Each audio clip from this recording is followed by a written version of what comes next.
Bonjour, Alain Jutra, directeur adjoint des études au Cégep Édouard-Montpetit. Pourquoi parler de Madame Bovary, mais en même temps, ce roman-là m'a saisi, m'a frappé, et j'y suis arrivé assez tard dans ma vie. Je l'ai lu, je pense, je devais avoir à peu près 50 ans. Donc, et Madame Bovary, pour moi, était davantage Emma. Et Emma est un nom qui fait partie de ma vie depuis que je suis adolescent, parce qu'il y avait une chanson de Nicole Croisé qui s'appelait Emma, je m'appelle Emma. Et elle le chantait, puis je savais pas trop c'était quoi, mais ce prénom-là m'avait marqué. Plus tard, dans les années 90, j'ai vu le film de Madame Bovary de Chabrol avec Isabelle Huppert.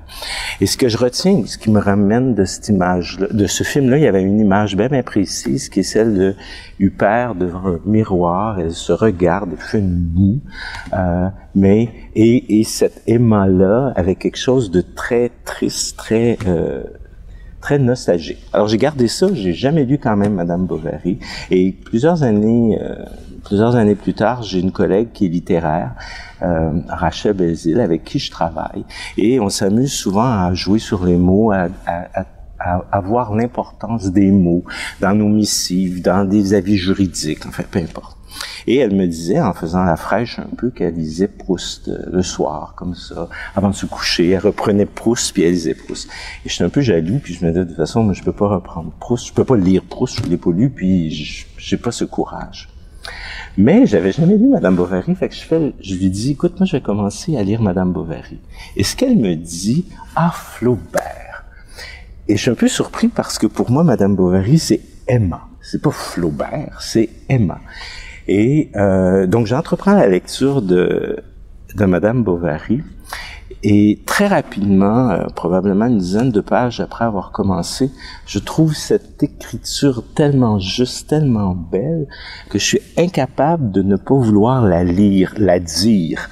Alors, tout seul chez nous, je reprends le roman et j'ai lu le roman à voix haute du début à la fin, pas dans la même soirée, vous imaginez, un peu, j'ai pris mon temps, je lisais des passages.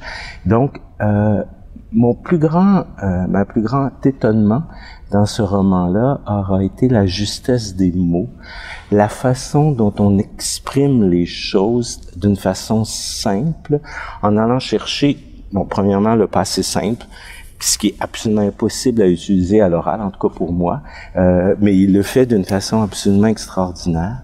Par la suite aussi, dans sa forme, il y a ces phrases très courtes, ces mots très justes, qui expriment toute une image de ce qu'il souhaite exprimer. Donc, il y a la forme du roman de Madame Bovary qui m'a jeté à terre, mais il y a aussi tout ce personnage, et j'y reviens, tout ce personnage d'Emma qui vit dans cette envie de vouloir être autre chose que ce qu'elle est. D'ailleurs, ce roman s'appelle Madame Bovary. Jamais on l'appelle par son prénom. Et ce que Nicole Croisé chantait, Emma, je m'appelle Emma, elle crie de vouloir être appelée Emma, mais finalement, elle est à la ville Madame Bovary. Et toute sa façon de voir la passion amoureuse m'a beaucoup surpris. Je vais vous citer quelques trucs parce que il y a des choses qui sont mais vraiment savoureuses, et surtout écrit à cette période. C'est écrit quelque chose comme en 1856-57, je pense. Il y a des choses très très drôles. Elle parle par exemple, Emma trouvait dans l'adultère toute la platitude du mariage. Alors ça, il y a quelque chose d'absolument savoureux là-dedans. La conversation de Charles, donc Charles était son mari, donc la conversation de Charles était plate comme un trottoir de rue. Alors on peut pas imaginer plus plate que ça, le pauvre Charles. Et à un moment donné, elle a un amant et elle lui dit, « Vous profitez impunément de ma détresse. Monsieur, je suis à plaindre, mais pas à vendre. » Donc, toutes ces petites phrases, ces mots, si justement utilisés, m'ont toujours emporté. Et évidemment, le destin très tragique de Madame Bovary, le destin très tragique je devrais dire, d'Emma, nous rappelle peut-être que dans ce que pourrait être la platitude de la vie, il y a une chose qui peut nous permettre de passer au travers. C'est l'art, c'est la culture, c'est la lecture, c'est la littérature, c'est le cinéma, c'est selon l'architecture, peu importe. Et je pense que, un peu comme à l'instar de ce que Flaubert dit à la fin, il dit à un moment donné, c'est-à-dire il y a quelqu'un qui dit à Emma, « Vous est-il arrivé parfois de rencontrer dans un livre une idée vague que l'on a eue, quelque image obscurcie qui revient de loin, et comme l'exposition entière de votre sentiment le plus délié. » Et pour moi, cette idée de sentiment délié, ce mot délié m'a séduit.